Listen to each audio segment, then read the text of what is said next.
কৌশল আছে, তাঁত বিক্রি হচ্ছে নানা রকম ভাবে। আপনারা ভুক্তভোগী, আপনারা জানেন এই লুপ্তপ্রায় তাঁত শিল্পকে আমরা পুনরুদ্ধার করতে ব্রত হয়েছি। আমরা আপনাদের আশ্বস্ত করছি, কংগ্রেস পশ্চিমবঙ্গের শাসন ব্যবস্থা এলে আমরা যারা শান্তিপুরে কংগ্রেসের ঝান্ডা নিয়ে লড়াই করি প্রতিনিয়ত, আমাদের প্রথম দাবি থাকবে, একমাত্র দাবি থাকবে, লুপ্তপ্রায় তাঁত শিল্পকে পুনরুদ্ধার করতে হবে। যেটা আগে ছিল, শান্তিপুরে এই কংগ্রেস সরকার ওই হ্যান্ডলুম পাওয়ারলুম প্রজেক্ট করেছিল তাঁতিদের জন্য, উন্নয়নের জন্য, তাঁত শিল্পের উন্নয়নের জন্য। আমাদের নেতা অসমঞ্জলে এনেছিলেন এখানে এই হ্যান্ডলুম প্রজেক্ট। এই হ্যান্ডলুম প্রজেক্টে আপনারা প্রত্যেকেই কম বেশি উপকৃত হয়েছেন। শান্তিপুরের অর্থনীতি তখন চাঙ্গা ছিল। আজকে দেখুন, যারা তাঁত শিল্পে যুক্ত ছিলেন তারা কেউ পরিযায়ী হয়ে বিদেশে জোগাড়ে খাটতে গেছেন, বেশিরভাগই টোটো চালাচ্ছেন, এইভাবে তারা দিন যাপন করছেন। এই শিল্প গোটা বাংলা, এই গোটা বাংলা সহ ভারতবর্ষ সহ গোটা বিশ্বে একটা মুকুট ছিল শান্তিপুরের তাঁত শিল্প। আমরা এটাকে পুনরুদ্ধার করতে চাই। তাঁত শিল্প পুনরুদ্ধারে, ঘরে ঘরে বেকারের যে হাহাকার, যে আত্মনাদ, তার নিবারণে আমরা প্রতিজ্ঞাবদ্ধ। আপনারা আমাদের সমর্থন করুন, জাতীয় কংগ্রেসকে সমর্থন করুন। আমি শান্তিপুর বিধানসভার প্রার্থী হিসেবে আপনাদের কাছে আবেদন রাখছি, আগামী 29শে এপ্রিল সকাল সকাল ভোট দিন, হাত চিহ্নে ছাপ দিন, জাতীয় কংগ্রেসকে ভোট দিন। জয় হিন্দ, বন্দে মাতরম। আপনারা সকলে ভালো থাকুন। জয় হিন্দ, বন্দে মাতরম। সামনেই দক্ষিণবঙ্গের দ্বিতীয় দফার বিধানসভা নির্বাচন, জোর কদমে প্রচার চালাচ্ছে রাজনৈতিক দলগুলি। প্রচারের অন্যতম প্রতীক হলো যার যার দলের রাজনৈতিক পতাকা। এই পতাকাই একটি দলকে চেনার অন্যতম মাধ্যম হিসেবে কাজ করে। আসন্ন বিধানসভা নির্বাচনে এবছর প্রায় প্রত্যেকটি বিধানসভা কেন্দ্রেই জাতীয় কংগ্রেস স্বাধীনভাবে নিজের প্রার্থী দিয়েছে। ঠিক তেমনভাবে দিয়েছে শান্তিপুরেও জাতীয় কংগ্রেস তাদের প্রার্থী। ইতিমধ্যেই শহর এবং ব্লকের বিভিন্ন জায়গায় পতাকা ও ব্যানারের বিভিন্ন রাজনৈতিক দলগুলির ছয়লাভ হয়ে গেলেও শান্তিপুরে খোদ জাতীয় কংগ্রেসের প্রার্থী অলোক চ্যাটার্জির বাড়ির সামনে তিনি বিশেষ একটি নিজের দলের পতাকা দেখা যাচ্ছে না, বরং অন্যান্য রাজনৈতিক দলের প্রতীক বেশি দেখা যাচ্ছে। শুধু তাই নয়, তিনি জানান, আমার প্রথম পরিচয় আমি শান্তিপুরবাসী, আমার প্রথম শান্তিপুরের একজন নাগরিক, সমস্ত শান্তিপুরের নাগরিক আমার আত্মার আত্মীয়, আমি এভাবেই চলি। এমনকি রাজনীতির প্রচারে বেরিয়েও অন্য দলের প্রার্থীর সঙ্গে দেখা হলে করমর্দন কিংবা আলিঙ্গন করাও তার কাছে সাধারণ ব্যাপার। সুতরাং এর থেকেই বোঝা যায়, আজ যেখানে বিভিন্ন রাজনৈতিক দলের নেতানেত্রীরা একে অপরের গায়ে কাদা ছুঁড়তে ব্যস্ত, সেখানে আজও রাজনৈতিক সৌজন্য বজায় রেখেছেন শান্তিপুরের কংগ্রেস প্রার্থী অলোক চ্যাটার্জি। জাতীয় কংগ্রেসের প্রার্থী, তো সেক্ষেত্রে দেখা যাচ্ছে যে আপনার বাড়ির সামনে আপনার পতাকায় ছয়লাভ হবে, অন্যান্য দলের প্রায় সকল দলেরই পতাকা লাগানো রয়েছে। এটা কি কারণে? আমার বাড়ির সামনে কংগ্রেসের পতাকা লাগানো আছে, একদম প্রথম থেকে বড় করেই লাগানো আছে। এবার অন্যান্য যারা লাগিয়েছে এরা প্রত্যেক বছর প্রত্যেক ইলেকশনের সময় লাগায়। আমার বাড়ির সামনেটার জায়গাটা তো খুব ভালো, ওখানে একটা প্রচারের জন্য লাগায়, তারা লাগিয়েছে। এই নিয়ে কী আছে, ওটা নিয়ে আমার কোনো ব্যক্তিগতভাবে এলো, তারা লাগিয়েছে তাদের। যেখানে এখন প্রায় শোনা যায় একটা পতাকা আর একটা পতাকার পাশে থাকলে বা থেকে গেলে তাই নিয়েও অশান্তি হতে দেখা যায়, কিংবা কে ভালো জায়গাটা দখল করে নিল, কেন করলো, এই নিয়ে একটা নিজেদের মধ্যে থাকে। সব রাজনৈতিক দলের মধ্যেই হয়। এটা হচ্ছে মানসিকতার ব্যাপার। আমাদের যেহেতু প্রার্থী ঘোষণাটা অনেক দেরিতে হয়েছে বলে আমরা শান্তিপুরের বহু দেওয়াল পাইনি। আবার কিছু কিছু দেওয়াল আমাদের এই গ্রামের দিকে কিছু দেওয়াল আমাদের দু একজন কর্মীরা যেগুলো গোলা দিয়েছিল সেখানে অন্য দল লাগিয়ে দিয়েছে। আমি ওদের বলেছি ও কিছু বলতে হবে না, একটা দেওয়াল লেখা নিয়ে সে যদি মনে করে যে অনেকটা এগিয়ে গেল, তাকে এগোতে দে। আমি এসব বিশ্বাস করি না। এই ব্যাপারটা হচ্ছে নীতির লড়াই। আমার সাথে আমি বিজেপির যে নীতি, সেই নীতির বিরুদ্ধে, তৃণমূলের যে নীতি আমি সেই নীতির বিরুদ্ধে, সিপিএমের যে নীতি সেই নীতিরও বিরুদ্ধে। আমি আমার নীতিতে অবিচল এবং আমি সবসময় চেষ্টা করি আমার নীতিটাকে প্রতিষ্ঠিত করতে। সেখানে একটা পতাকা, একটা দেওয়াল, এগুলো কোনো কাজের কাজ বলে আমি মনে করি না। এমনি অন্যান্য দলের যারা একদম ঘোষিত যারা নেতৃত্ব আছে, বা ধরুন প্রার্থী নিজে স্বয়ং, তাদের সঙ্গে কি কথা হয় বা দেখা হয়, বা দেখা হলে সৌজন্যতা? একদম আমার প্রথম পরিচয় আমি শান্তিপুরবাসী, আমি শান্তিপুরের একজন নাগরিক। সমস্ত শান্তিপুরবাসী আমার আত্মার আত্মীয়। আমি একদম এইভাবেই চলি। আর এখানে লড়াইয়ের ময়দান তো এই তো কটা দিন, 27 তারিখে বিকেলে পরেই সব আবার আমরা যে জায়গায় ফিরে যাব, এক চায়ের দোকানে বসে গল্প করবো, ওর পিঠ চাপড়াবো। এই কটা দিন ধরে এই তর্কের লড়াই, নীতির লড়াই, বক্তৃতার লড়াই। তো সবাইকে ওয়েলকাম করে। আমি যেমন গত চড়কের দিন আমি ওই জনসংযোগে ছিলাম, রামনগর পাড়ায় গিয়েছিলাম। তা আমি খেয়াল করি, আমি যাচ্ছি এদিক ওদিক করতে করতে কী করছি, আমাদের দু একজন কর্মী বলো ওই যে ওখানে সুব্রত বসে রয়েছে, মানে চেয়ারম্যান সুব্রত। আমি গেলাম তৃণমূল অফিসেটাও আমি ওখানে খেয়াল করি, ওখানে তৃণমূল অফিস। আমি যেমন হাত জোর করে সবাই কাছে কথা বলতে বলতে যাচ্ছি, তো সেখানে গিয়ে দেখছি সুব্রতকে আমি জড়িয়ে ধরলাম। অসুবিধা কী আছে আমার কাছে ওসব, আমি ওইসব হীনমন্যতায় ভুগি না। আর এমনি আমি প্রার্থীদের সঙ্গে আমি যাই করি লোকের কাছে আমার পরিচয়, আমি একজন কংগ্রেসের সমর্থক, আমি একজন কংগ্রেসের কর্মী। বিজেপি প্রার্থী কিংবা তৃণমূল প্রার্থী কিংবা সিপিএম প্রার্থী সামনাসামনি হয়ে গেছে, কোনো অসুবিধা নেই। বিজেপি প্রার্থী যাচ্ছে, মানে ব্রজ কিশোর গাড়ি যাচ্ছে, আমি হাত বাড়িয়ে গাড়ির মধ্যে হাত হ্যান্ডশেক করছি। এইখানে ঘোড়ালিয়ার এখানে সিপিএম প্রার্থী সৌমেন, এখানে আমরা সৌমেন আমি জড়িয়ে ধরছি, কোনো অসুবিধা নেই। কী আছে এটা বলছি তো, এই বক্তৃতার লড়াই, নীতির লড়াই, দেওয়ালের লড়াই, পতাকার লড়াই 27 তারিখ বিকেলে পরে শেষ, আবার 5 বছরের অপেক্ষা। তো সেখানে এগুলো এটা কি মানে কংগ্রেস বলেই আজকে ধরুন উল্টোটাই যদি হতো, হতে পারে, কংগ্রেস আপনার ক্ষমতায় রয়েছে, দেখা গেল আমি আপনি জয়ের সম্ভাবনা একদম প্রবল, সেই সময় আপনার যে দ্বিতীয় পজিশনে রয়েছে তার সঙ্গে এইরকমই সৌজন্য একই রাখতেন। রকম হয়তো এটা আপনি যেটা বললেন এর সাথে আমার একটুখানি গর্ব হচ্ছে এটা ভেবে, হয়তো আমি কংগ্রেসই বলে আমার বুকের এটা অনেকটা চওড়া, আমি এই মানসিকতায় বিশ্বাস করি।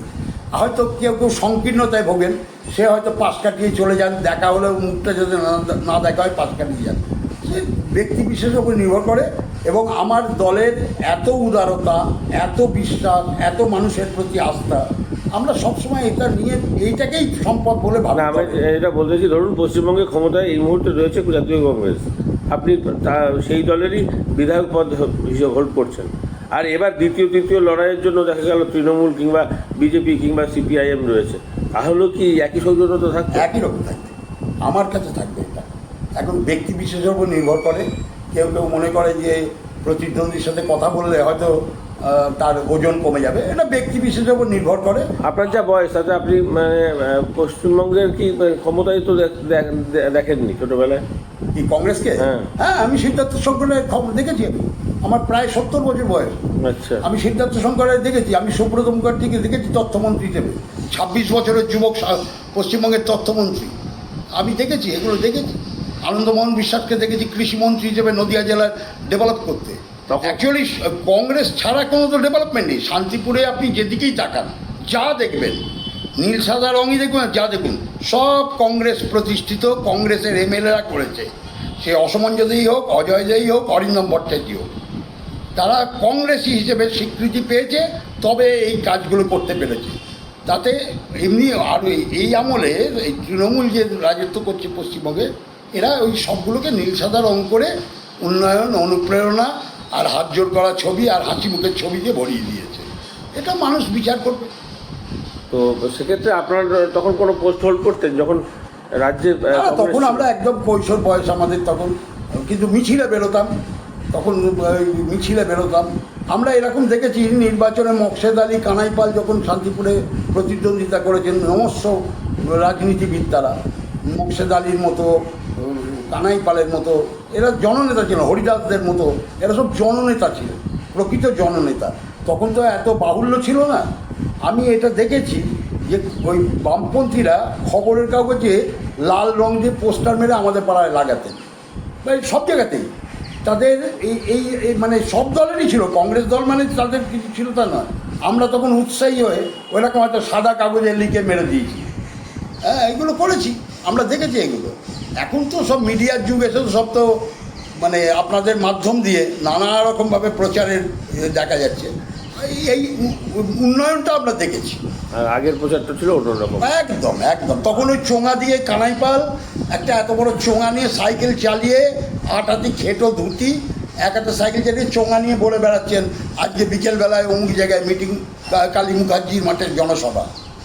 তিনিই বক্তা, তিনিই নেতা, তিনিই চোঙা করে দিয়ে বলে। হ্যাঁ, আপনি যে কোনো পুরনো বামপন্থী যারা বয়স্ক আছে জিজ্ঞেস করে দেখুন, যারা বয়স্ক কংগ্রেসি আছে জিজ্ঞেস করে দেখুন, তখন এটাই ছিল।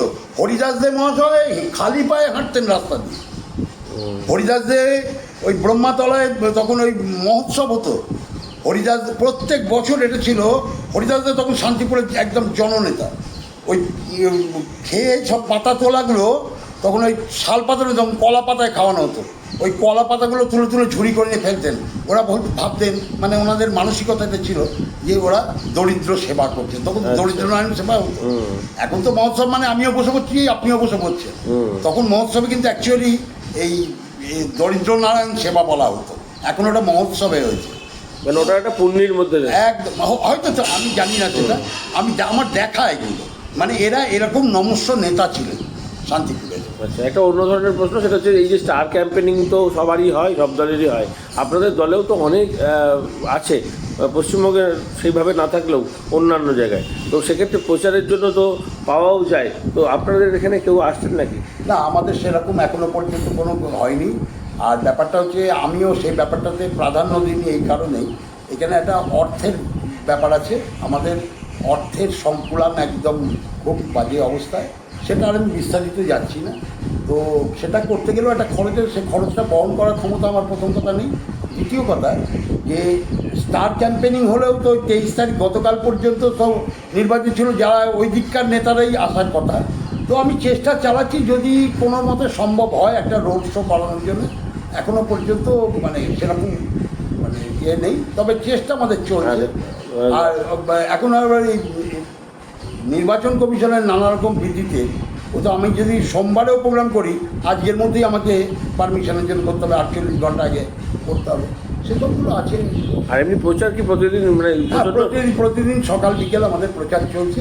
দুপুরটাকে এড়িয়ে যাচ্ছেন গরমে? দুপুরটা কর্মীদের প্রচণ্ড কষ্ট, সেদিন বেরিয়ে আমরা সকাল থেকে বেরিয়ে রাত্রি পর্যন্ত ঘুরেছি, প্রচুর কর্মী ওই তাপে হয়ে যাচ্ছেন। দুপুরটা আমরা 8 ঘন্টা মতো বিশ্রাম নিয়েছিলাম গোবিন্দপুরের গাছপালা, তাতেও গরম, তো প্রচণ্ড গরম।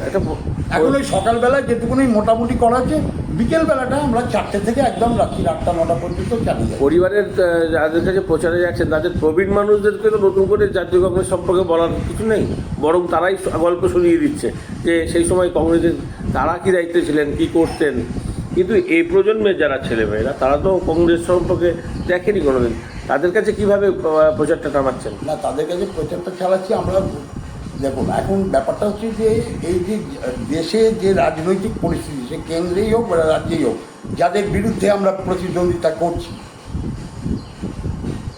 যে কোনো একটু সুমগজে অধিকারী যারা, তারা সকলেই বিচার করতে পারছেন যে কেন এবং কী এবং কেন তারা বুঝতে শিখে গেছে।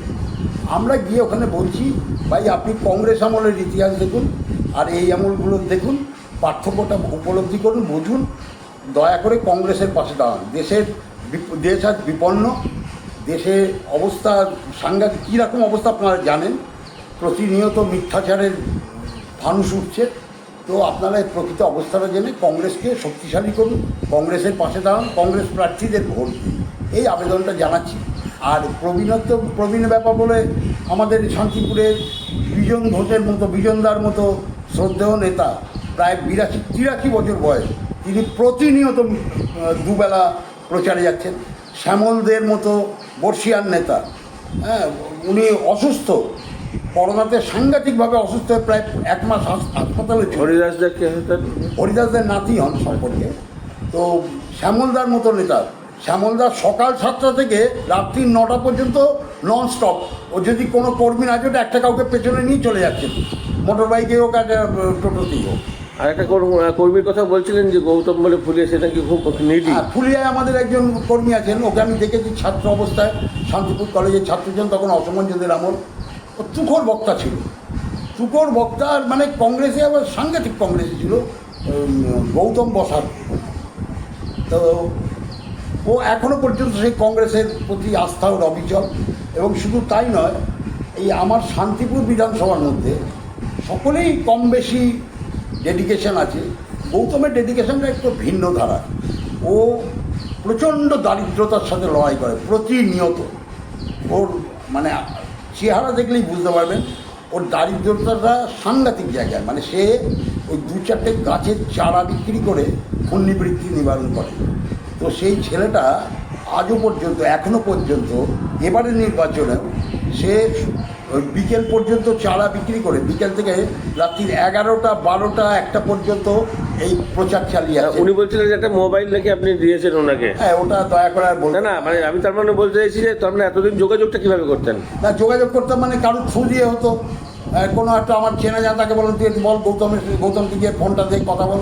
ওর ফোন, একটা ছোট ফোনও নেই, একটা যে ওর সাথে যোগাযোগ করবো সেটাও ওর কাছে বিলাসিতা একটা আজকালকার দিনে। কিন্তু এখনো আদর্শ, কংগ্রেসের আদর্শ নিয়েই চলছে একদম অবিচল। আমার থেকেও বড় আদর্শবান সে, আমার থেকে বড়। মানে মাথায় করে গাছ নিয়ে ফেরি করেন নাকি? গাছ না, রাস্তায় ফুটপাতে রোদ্দুরে বসে, আচ্ছা, রোদ্দুরে বসে ফুলিয়ায় তাকে যারা একটু মানে দক্ষিণপন্থী ধারায় বিশ্বাসী প্রত্যেকে তাকে ভালোবাসে, প্রত্যেকে তাকে ভালোবাসে। আরেকটা শেষ প্রশ্ন, সেটা হচ্ছে যে এই অঙ্গীকারপত্র বা ইশতেহার যে যে নামে বলে, বিজেপি আবার ইশতেহার বলতে বা পছন্দ করে না, অঙ্গীকারপত্র বলে, যাই হয়ে থাকুক, মানে জিতলে কী করবেন, তো সেই রকম কিছু আপনারা প্রকাশ করেছেন?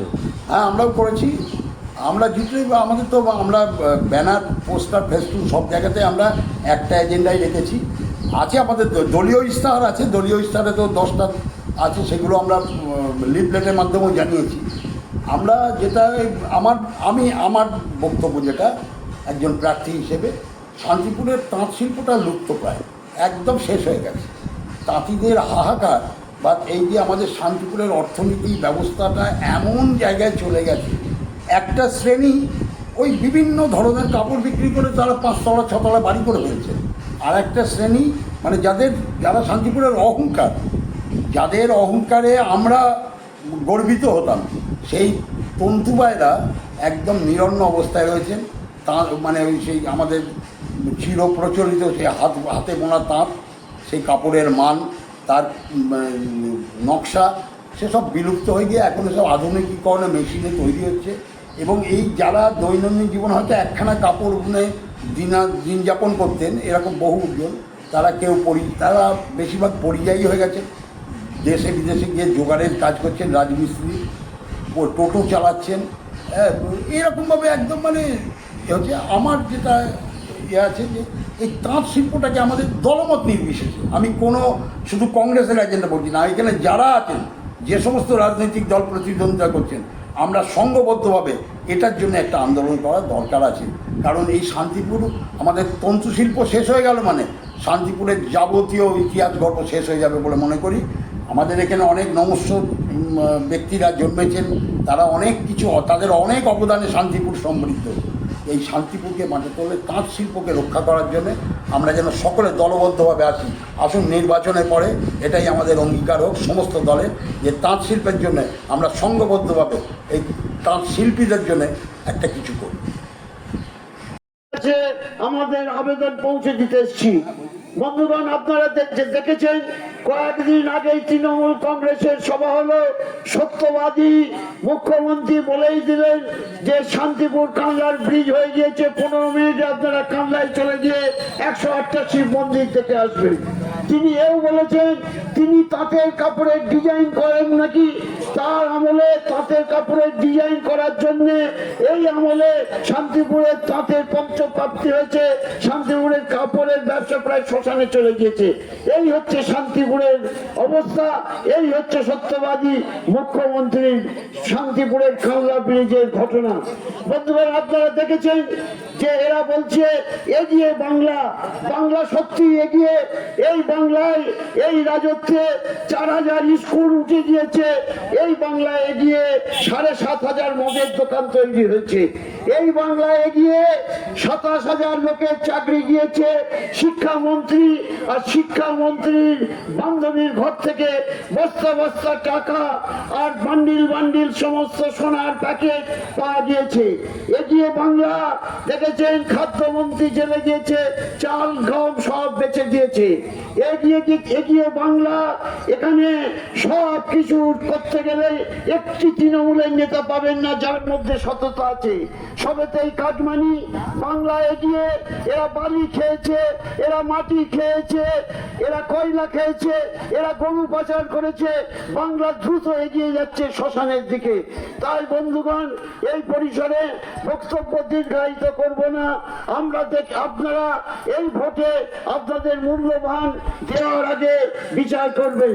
একদিকে কেন্দ্র, একদিকে রাজ্য সরকার, এরা গাঁট ছড়া বেঁধে সব কিছু করছে। আপনারা কোনো সময় দেখবেন না এসআর মমতা যখন আমার প্রার্থী বলছিলেন এসআর করতে দেবো না, মমতা ব্যানার্জি বলেছিলেন, তিনি বলা টলার পর দিল্লি দৌড়লেন, দিল্লি থেকে ঘুরে এসেই দেখা গেল পশ্চিমবাংলার এসআর চালু হয়ে গেল। এসআর রাজ্য সরকার যে সমস্ত এমপ্লয়ি পরে দিয়েছেন, যারা বিএলআরও হিসেবে কাজ করছেন, তারা সবাই রাজ্য সরকারের কর্মচারী এবং বেশিরভাগই তৃণমূলের সদস্য। তাই তারা এমন ভাবে তথ্য প্রডিউস করেছে যে তথ্যের মধ্যে গলদ আছে, যার জন্য এত নাম বাদ গেছে। এই তথ্য যাচাইয়ের জন্য যারা এসছেন, রাজ্য সরকার উপযুক্ত কর্মচারী না যায়, বাংলার বাইরে থেকে যে সমস্ত কর্মচারী এসছেন, ভাষাগত কারণে তারা বাঙালিদের পদবি ঠিক মতো বুঝতে পারে না, তারা ব্যানার্জি আর বন্দ্যোপাধ্যায়ের মধ্যে তফাৎ বুঝতে পারে না। এই নানান জটিলতার কারণে আজকে পশ্চিম বাংলার সত্যিকারের যারা ন্যায্য ভোটার, তাদেরও লক্ষ লক্ষ ভোটারের নাম বাদ গেছে। এমতো অবস্থায় পশ্চিম বাংলার নির্বাচন হচ্ছে। আপনারা যারা শুধু সজ্জন মন্ডলী নাগরিক আছেন, আপনাদের কাছে আমাদের আবেদন, আপনারা এবছর ভোট দেওয়ার সময় উপযুক্ত বিচার করবেন। এক সন্ধিক্ষণে পশ্চিম বাংলায় এসে দাঁড়িয়েছে, পশ্চিম বাংলা থাকবে না যাবে। আর যে দেখুন পশ্চিম বাংলার মুখ্যমন্ত্রী সরকারি কর্মচারীদের বলেন কুকুরের মতো ঘেউ ঘেউ করে না, দিয়েছেও না। এই হচ্ছে মুখ্যমন্ত্রীর ভাষা। আর তিনি দেখবেন যে জনসভাগুলো করছেন, দেখে মনে হচ্ছে তিনি আর স্বাভাবিক নেই, তিনি অপ্রকৃতস্থ ছুটে বেড়াচ্ছেন আর সমস্ত ভুলভাল বক্তব্য রাখছেন। আমি তাই বলি, এদিকে তৃণমূল, ওদিকে বিজেপি সেটিং করে যে ভারতবর্ষ চলছে। আজকে দেখেছেন পার্লামেন্টে কোনো সময়তেই তৃণমূল রাজ্য সরকারের বিরুদ্ধে, কেন্দ্রীয় সরকারের বিরুদ্ধে ভোট দেয় না। যখনই পার্লামেন্টে কিছু আসে, বিল আসে, তখনই তৃণমূল ভোট বয়কট করে পার্লামেন্ট থেকে বেরিয়ে আসে। শুধু একটি মাত্র কারো এই শুধু মহিলা সংরক্ষণ বিরোধী দেখলাম কেন্দ্রীয় সরকারের বিরুদ্ধে কংগ্রেসের সাথে এক হয়ে তারা এই বিলের বিরোধিতা করেছে। তাই বন্ধুগণ, আমরা বলি শান্তিপুরে যে কজন প্রার্থী আছে, আমাদের থেকেও আপনারা ব্যক্তিগতভাবে প্রত্যেককেই চেনেন। কোন প্রার্থীকে আমি ব্যক্তিগতভাবে আক্রমণ করতে চাই না। আপনারা জানেন যে কোন প্রার্থী কোন দলে কি তার যোগ্যতা, তার প্রার্থী বা তার দলের কি আদর্শ। এই নীতি আদর্শের কথা বিশ্বাস করে আজকে শান্তিপুরে যা কিছু উন্নতি হয়েছে, সেই স্বাধীনতার পর থেকে যতগুলো আজকে সেই শান্তিকর কলোনি থেকে আরম্ভ করে যা কিছু উন্নতি হয়েছে, হরিদাসদের আমলে, আজকে সেই কংগ্রেসের আমলে পণ্ডিত লক্ষ্মীকান্ত মৈত্রের তৈরি শান্তিপুর স্টেশন, শান্তিপুর কলেজ, কংগ্রেসের নেতা অসমঞ্জদের আমলে শান্তিপুরের শ্মশান, শান্তিপুরের বোটানিক্যাল গার্ডেন, শান্তিপুরের বাড়ি বাড়ি জলের প্রকল্প, এই সমস্ত দিকে দিকে যে সমস্ত সেচ ব্যবস্থার চরম উন্নতি সে কংগ্রেসী আমলে হয়েছে। আপনারা কংগ্রেসী আমল ছাড়া আর ব্যাপক কোন উন্নয়ন আর কোন বিধায়ক শান্তিপুরে করেছে বলে আমার জানা নেই। আপনাদের জানা থাকলে আপনারা আমাকে বলবেন না অমুক কাজটা হয়েছে। সর্বোপরি আপনাদের বলি, আগামী 29 তারিখ আপনাদের যে মূল্যবান ভোট, এই ভোট আপনারা যখন দিতে যাবেন, দেখবেন জাতীয় কংগ্রেসের প্রতীক 1 নম্বরে আছে, অলোক চ্যাটার্জি সিম্বল প্রতীক হাত 1 নম্বরে পাবেন। আপনারা 1 নম্বরে আপনাদের মূল্যবান বোতামটি টিপে কংগ্রেসের প্রতি আপনাদের ভালোবাসা জানিয়ে আমাদের সমর্থন করবেন। এই